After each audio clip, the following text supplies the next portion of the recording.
ነዳጁን ወደብ የሚያደርሰው ረጅሙ የኢትዮጵያ ቧንቧ። ኢትዮጵያ በኦጋዴን የምታወጣውን የተፈጥሮ ጋዝ ወደ ውጭ ለመላክ ረጅም ቧንቧ እየገነባች ትገኛለች። ይህ ቧንቧ 767 ኪሎ ሜትር የሚረዝም ሲሆን ነዳጁን በቀጥታ ከቀይ ባህር ወደብ ጋር የሚያገናኝ ነው። ላለፉት ዓመታት ሲጀመር ሲቋረጥ የቆየው ይህ ረጅም የነዳጅ ማስተላለፊያ ቧንቧ በአሁኑ ሰዓት እንደ አዲስ እየተሰራ ይገኛል። ግንባታውን እያካሄደ ያለው የቻይና ኩባንያ ሲሆን በዓመት እስከ 12 ቢሊዮን ኩቢክ ሜትር የተፈጥሮ ጋዝ ያስተላልፋል ተብሏል። በቢሊዮን ዶላር ወጪ እየተገነባ ስላለው ረጅሙ የነዳጅ ማስተላለፊያ ቧንቧ አስገራሚ መረጃ እንነግራችኋለን። ከዚህ በተጨማሪ ኢትዮጵያ ያገኘችው የተፈጥሮ ሀብት የተፈጥሮ ጋዝ ብቻ ነው ወይስ ድፍድፍ ነዳጅ የሚለውን እንነግራችኋለን። አያይዘንም የድፍድፍ ነዳጅና የተፈጥሮ ጋዝ ልዩነት እንያለን። ከዋጋ አንጻርና አገልግሎታቸው ጭምር ምን እንደሆነ እንያለን። ኢትዮጵያ ያገኘችው ናቹራል ጋዝ የተፈጥሮ ጋዝ ነው ወይስ ክሩድ ኦይል ድፍድፍ ነዳጅ ነው የሚለውንም አካተናል። ዓለም ላይ የተፈጥሮ ጋዝ ከሚጓጓዙባቸው መንገዶች መካከል አንደኛው ቧንቧ ነው። በዓለም ላይ በአሁኑ ሰዓት አገልግሎት እየሰጡ ያሉ ከ2557 በላይ የነዳጅ ማስተላለፊያ ቧንቧዎች አሉ። የዓለማችን ረጅሙ የተፈጥሮ ጋዝ ማስተላለፊያ ቧንቧ የቻይና ዌስት ኢስት የተፈጥሮ ጋዝ ማስተላለፊያ ቧንቧ ሲሆን 8700 ኪሎ ሜትር ርዝመት አለው። ከአፍሪካ ውስጥ ረጅሙ የተፈጥሮ ጋዝ ማስተላለፊያ ቧንቧ የናይጄሪያ የተፈጥሮ ጋዝ ማስተላለፊያ ቧንቧ ሲሆን 5800 ኪሎ ሜትር ይሆናል። ኢትዮጵያ አሁን ላይ እየገነባች ያለችው የተፈጥሮ ጋዝ ማስተላለፊያ ቧንቧ የሚረዝመው 767 ኪሎ ሜትር ነው። ሶማሌ ክልል ኦጋዴን ውስጥ ከሚገኙት ካሉብና ሂላላ የጋዝ ማውጫ ማዕከላት እስከ ጅቡቲ ዳመርጆንግ ድረስ የሚዘልቅ 667 ኪሎ ሜትር ርዝመት ያለው ቧንቧ እየተገነባ ነው። ይህ የተፈጥሮ ጋዝ ማስተላለፊያ ቧንቧ በዓመት 12 ቢሊዮን ኩቢክ ሜትር ጋዝ ወይም 10 ቢሊዮን ቶን የጭነት ክብደት ያለው ጋዝ የማስተላለፍ አቅም ያለው ነው። ይህን የተፈጥሮ ጋዝ ቱቦ ላለፉት ዓመታት ለመዘርጋት ሙከራዎች ሲደረጉ ቆይተዋል። አሁንም የሚቀጥለው ከዚህ ቀደም በተጀመረው መንገድ ነው። ለግንባታው ከሚያስፈልገው 4 ቢሊዮን ዶላር ውስጥ 70% የሚሆነው ከቻይና መንግስት በድጋፍ መልኩ እንዲሁም ከቻይናው ኤግዚም ባንክ በሚገኝ ብድር ነው። ቀሪው 30% በኢትዮጵያ መንግስት የሚሸፈን ይሆናል ተብሏል። ይህ የተፈጥሮ ጋዝ ማስተላለፊያ ቧንቧ የተፈጥሮ ጋዙን ከምድር ውስጥ በቀጥታ በማውጣት ወደብ የሚደርሰው ሲሆን ጅቡቲ ወደብ ከደረሰ በኋላ እንዲቀዘቅዝ ይደረጋል። ኢትዮጵያ በኦጋዴን 2 አይነት ነዳጅ አግኝታለችም። በቀጥታ መስከረም ላይ የሚላከው የተፈጥሮ ጋዝ ነው። ይህ ማለት ጋዝ ነው። ይህ ጋዝ ለጭነት ዝግጁ የሚሆነው በከፍተኛ ሁኔታ እንዲቀዘቅዝ ከሆነ በኋላ ነው። ለዚህም የሚጓጓዘው የተፈጥሮ ጋዝ በኔጌቲቭ 162 ዲግሪ ሴንቲግሬድ ወይም ኔጌቲቭ 260 ፋራናይት ቀዝቅዞ ለጭነት የሚዘጋጅበት ማቀነባበሪያ ጅቡቲ ውስጥ አብሮ ይገነባል። የተፈጥሮ ጋዝ በጋዝ መልኩም በፈሳሽ መልኩም ለገበያ መቅረብ ይችላል። የተፈጥሮ ጋዝ አብዛኛው ወይም ከ70 እስከ 90% ሚቴን ጋዝ ሊሆን ይችላል። የተፈጥሮ ጋዝ በብዛት ለገበያ የሚቀርበው በፈሳሽ መልኩ ሲሆን ጋዙ ወደ ፈሳሽነት የሚለወጥበት የማቀዝቀዣ ሂደት አለው። የተፈጥሮ ጋዝ ወደ ፈሳሽነት ከተለወጠ በኋላም ክብደቱ እጅግ አነስተኛ በመሆኑ ከውሃ ጋር በመቀላቀል ከላይ ሆኖ አንድ ላይ ይሰበሰባል። ይህ የተፈጥሮ ጋዝ እስከ 650 ዲግሪ ሴልሺየስ ድረስ ሙቀት የመፍጠር ወይም የማቃጠል አቅም አለው። በዓለም ላይ እጅግ ትልቁን የተፈጥሮ ጋዝ የምታመርተው ሩሲያ ስትሆን ጋዝፕሮም የተባለው የሩሲያ ነዳጅ አውጪ 17% የሚሆነውን የዓለም የተፈጥሮ ጋዝ ያመርታል። ሩሲያ ይህንን ጋዝ በባህር ትቦ ተክላ ወደ አውሮፓ የምትልከው ሲሆን በሩሲያ ዩክሬን ጦርነት ወቅት ጥቃት ደርሶባት እንደነበር ይታወቃል። የተፈጥሮ ጋዝ በሚወጣበት ቦታ ላይ እሳት ይፈጥራል። ያለማቋረጥም እሳት ወደ ሰማይ ይለቃል። የተፈጥሮ ጋዝ ከምድር ውስጥ የሚገኘው ከ1 ኪሎ ሜትር እስከ 6 ኪሎ ሜትር ጥልቀት ድረስ ነው።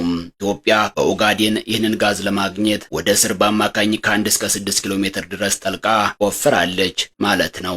ምድርን ወደ ስር መቆፈር የሚቻለው እስከ 12 ኪሎ ሜትር ድረስ ብቻ ሲሆን እስካሁን ከዚያ ያለፈ የለም። ምድርን ከ12 ኪሎ ሜትር ጥልቀት በታች ሊቆፍር የሚችል ማሽን እስካሁን አልተሰራም። የተፈጥሮ ጋዝ ለማግኘት ግን ከ1 ኪሎ ሜትር በላይ መቆፈር ግዴታ ነው። በርካታ ነዳጅ አውጪ ኩባንያዎች በኢትዮጵያ በርካታ ጥልቅ ጉድጓዶችን ቆፍረዋል። አሁን ላይ ግፋ ቢል ከ3 በላይ ጉድጓዶች የተፈጥሮ ጋዝ ተገኝቶ ደርሶባቸዋል ተብሎ ይታመናል። የተፈጥሮ ጋዝ ከድፍድፍ ነዳጅ በመቀጠል ውዱ ነው። ኢትዮጵያ ኦጋዴን ውስጥ ያገኘችው የተፈጥሮ ጋዝ ነው። በተመሳሳይ ክሩድ ኦይል ወይም ድፍድፍ ነዳጅም በዚሁ አካባቢ አግኝታለች። አሁን ላይ እየወጣ ያለው ግን የተፈጥሮ ጋዝ ነው። ይህ የተፈጥሮ ጋዝ በማቀዝቀዝ ወደ ፈሳሽነት መለወጥ ይቻላል። የተፈጥሮ ጋዝ የእጽዋትና የእንስሳት ቅሪተ አካል ከሚሊዮን ዓመታት በላይ ኬሚካላዊ ለውጥ በማድረግ የሚፈጥሩት ውህድ ነው።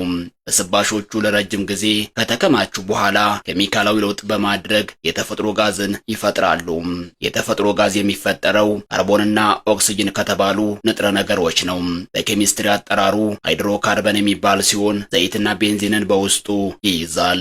የተፈጥሮ ጋዝ እንደ ጋዝ፣ ዘይት፣ ቤንዚንና ሃይድሮካርበን ሲቀላቀሉ ፈሳሹ ክሩድ ኦይል ይባላል፣ ወይም ደግሞ ድፍድፍ ነዳጁ ይባላል። የተፈጥሮ ጋዝ በሃይድሮካርበን የበለጸጉ የጋዞች ቅልቅል ነው። 80% የሚሆነውን የሚሸፍነው ሚቴን የተባለው ጋዝ ሲሆን ፕሮፔን፣ ቡቴን፣ ኢቴንና ሌሎችንም ጋዞች ይይዛል። የተፈጥሮ ጋዝ ሳይጣራ ጥቅም ላይ አይውልም። በሚይዘው የኬሚካል አይነትና ከመሬት በሚኖረው ጥልቀት መሰረት በውስጡ የያዛቸውን ኬሚካሎች በማስወገድ ወይም በማጣራት ይመረታል።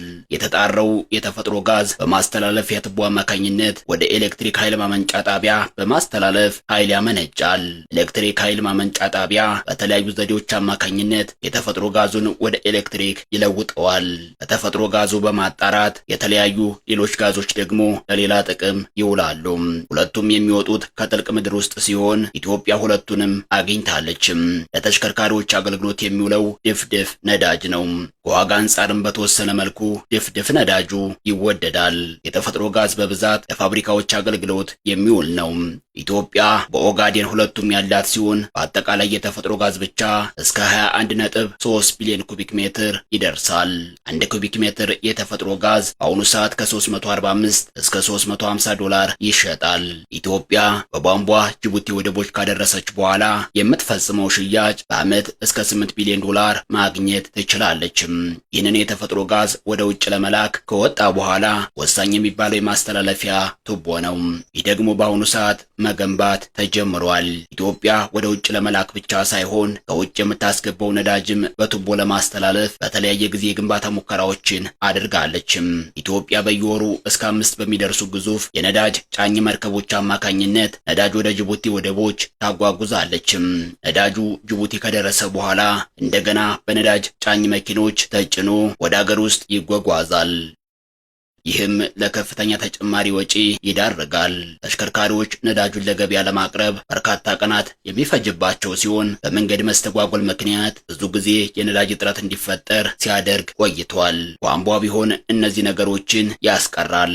ይህ በነገራችን ላይ ወደ ውጭ ለሚላከውም ለሚገባውም ይሆናል። በዓለም ላይ የተፈጥሮ ጋዝ በብዛት የሚጓጓዘው በቧንቧና በባቡር ነው። ሩሲያ ለአውሮፓ ነዳጅ የምታቀርበው በቧንቧ ነው። ግብጽ በእስራኤል በኩል ነዳጅ የምታገኘው በተመሳሳይ በቧንቧ ነው። ኢትዮጵያ ለፍጆታዋ የሚውለውን ነዳጅ ከተለያዩ ነዳጅ አምራች ሀገራት የምታስገባ ሲሆን በዋነኝነት ከመካከለኛው ምስራቅና ከባህረ ሰላጤው ሀገራት ነው።